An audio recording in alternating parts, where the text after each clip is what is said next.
Welcome to the Damn Good Average Bowler Educational Series, Segment 7, Build a Bag. Coach, what's going on, brother? Hey, good to see you again, sir. Good to be back with you, my man. It's been a minute. It has been a couple minutes, and we've talked about a lot of things through the educational series so far that's really helping to get us to this point. So when we're building a bag, some of the things that we'll keep in mind with the arsenal that we're putting together are the fact that there's 3 different types of cover stocks. We know that from a segment. There's 2 different types of cores, and this is also assuming that the bowler has gotten the proper fit and grip of all their equipment. And of course, bowler factors will come into play as they always do. But Coach, can you give us a brief explanation on what are some of the variables that we'll be looking at when building a bag? First thing is first, Dustin. We have to figure out, are we building you your arsenal for league, or are we building you an arsenal for tournaments? Okay. Now, that's a huge difference, and that's great to know. We need to know what we're building the arsenal for. So, Coach, why don't you talk to us about how you would build your arsenal for league play, and talk to us about your process and your mentality for that. So the first thing is first with league play. Mm-hmm. More simplified, easier process. Yeah. So we don't have to think of needing as many bowling balls to cover league. A lot of us bowl in league house shots. Yeah. So the bag doesn't have to be as big. On average, 2 to 3 bowling balls would serve the purpose. Okay. For example, I have these 3 right here. Mm-hmm. These are the 3 that I personally use in league. And if I am going into a tournament, then obviously we have to expand upon because of those variables. We don't know the oil pattern because it could be a house shot, it could be a challenge shot, it could be a sports shot. It's always a great rule of thumb that when you're going to a tournament, the more you can bring with you, the more advantageous it is for you in this sense. The more things you're able to deal with. That makes perfect sense because a lot of us, for just maybe regular league bowlers, I bowl 1 league a week and everything, and my arsenal is at 3 balls, so that makes sense. And for the tournament, your arsenal is really going to expand because, like you said, you may be dealing with a lot of stuff. It's not your home lanes, not your house shot. So, it makes perfect sense. You have a lot more weapons in your disposable to fight those things. So, now, a key thing that we talk about a lot, and I know that you're a big fan of it, a lot of you guys are, is your benchmark ball. Absolutely. Without a shadow of a doubt, benchmark is going to be my hammer effect. Okay. This is going to determine, and I'm referencing league at this point. Okay. This is going to be the ball that I personally use that will help determine, do I need to ball up? Do I need to ball down? So stronger, weaker. And again, it's more simplified because the arsenal is not as wide ranged. Do us a favor really quick, Coach. Elaborate on what exactly a benchmark ball is, how you get a benchmark ball, and what they do for you in your arsenal. Benchmark bowling balls are the bowling ball that the bowler trusts the most, regardless of what oil pattern you are facing, what league night you're bowling, what tournament you're participating in. That is like the one ball in the bag that no matter what, this is my go-to. This gives me every piece of information I need as to whether or not I need more ball, less ball, or this is just perfect. Yeah, that's a great way of saying it. This one gives you that ever important information. And like you said before, too, it lets you know, do you need to ball up, ball down? So it's a great starting point. If you have a solid benchmark ball, there's some people like myself, I don't know if I really have a benchmark ball per se, you know what I mean? But working towards it, we know our levels and everything like that. So that's great. So with this, Coach, talk to us about, again, league and tournament, right? Because they're different. Talk to us about your practice and warming up in league as opposed to tournament. We'll go over that also. But again, that process and mentality for warming up during league. To start with league, you're bowling on 2 lanes. Mm-hmm. So the process begins of, I like to start playing it like more straight than I normally do. Okay. Because I am trying to identify the break point on the night of league. And I slowly chase it in to the left to see just how much hold, how much area, and how much friction I'm going to encounter while I'm bowling and getting ready for league. For a tournament, however, more variables, more factors, more bowling balls, and it really depends on your tournament's format. Formats could be 3 games, 4 games, 5 games, maybe even up to 10 games or 12 games if it's like an Ironman type of marathon. And in those tournaments, they sometimes allow all of the bowlers to bowl across every lane they're going to bowl on. And everybody should know that even if the topography is within 1,000th, that each lane individually could play entirely different. Yeah, I'm glad you brought that up because I was going to. If you didn't, you almost beat me to it. But you mentioned something good there, and I told you this before we started shooting, is like for you, you know, and the other guys like greats around the area and everything, you and the Kyle Harrises and those JVs and stuff, you guys have the benchmarks, and you can go out there if it's a sweep or whatever, 10 lanes. Yeah, you're going to go get a ball or 2 on each lane because you've processed so much information and data like that. You know what you're doing. As for me, I don't know that it would behoove myself to throw a ball on each of those because then it's going to be too much information for me. You know what I mean? I'm not going to know what I'm doing this and that. So it's just kind of knowing where you're at. But I had even commented to you, it's like, I guess I didn't realize that you could actually do that in the sweepers, throw one in every lane. So, hey, I'm here to help you guys learn. So you're here to help yourself learn too. Yeah. Oh, man. But you mentioned something, and I love the fact that you're doing this again for a reason. You're warming up, you're practicing for purpose. You know what I mean? Again, let's get all of that information. And I like how you said you start a little farther outside so you can bring it in. You know what I mean? Rather than right there, we're going to be throwing. So there's lots of potential adjustments out there to be made. And again, you're getting as much information as you can out front. But talk to us about all the different adjustments and how critical they can be. The first thing is, do I need to move up to a more aggressive ball, or do I need to ball down to a least aggressive ball? Okay. In most cases, with the way the lanes break down, you're gonna ball down. Yep. There's gonna be the few times in between that you are actually on an oil pattern. This is league and or tournament, either or, where you may have to ball up. Okay. Now, when you're saying, sorry, just real quick, let's dumb it down a little bit. When you say ball down and ball up, because we've said that a couple of times, what exactly does that mean?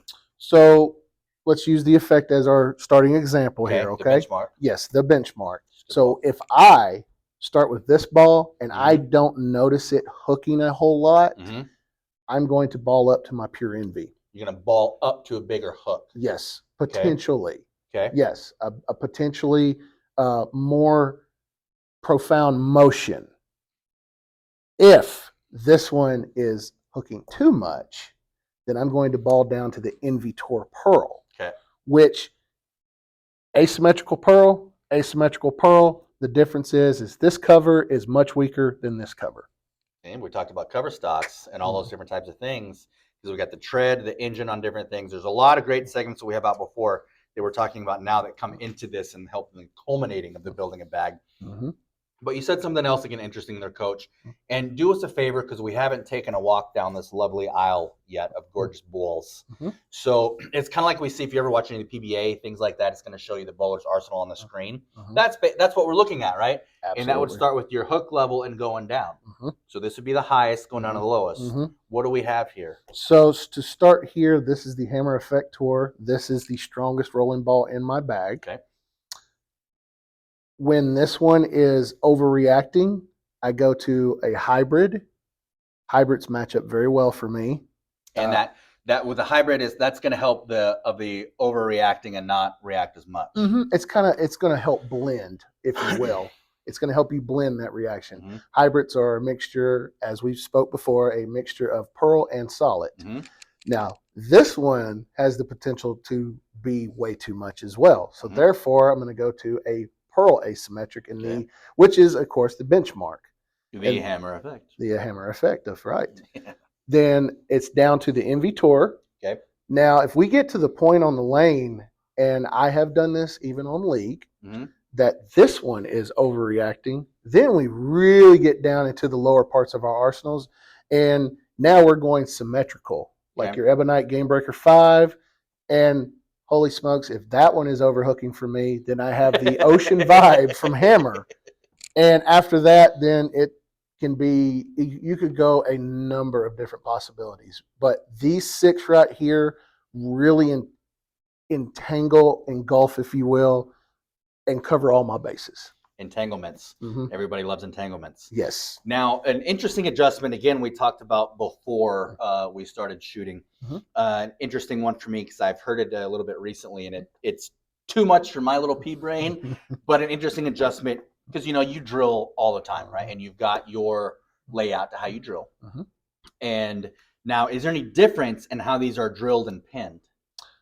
This one, this one, this one, this one, and the Vibe are all the same. Okay. So these are all the same, and this Yes. one is different. Yes. Okay. The only difference is 5-inch pins, 5.5. Okay. Now, what does that mean to somebody like me? Pin to positive axis point. Okay. Okay.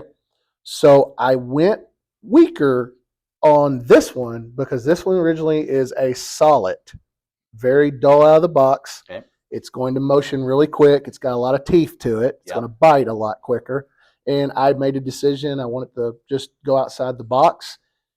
And even in this case, understand in some instances, this one may motion more than this one, depending on the oil pattern that you are bowling on for your league and or tournament. Or your life. Yes. But that's interesting, just the level of adjustments that you can make. Mm-hmm. I mean, really, it's to your creativity and depth of knowledge in bowling, really. The more you know, the more things that you can work on adjusting. Mm-hmm. And again, the more tools you have in your arsenal to face things that you may run into.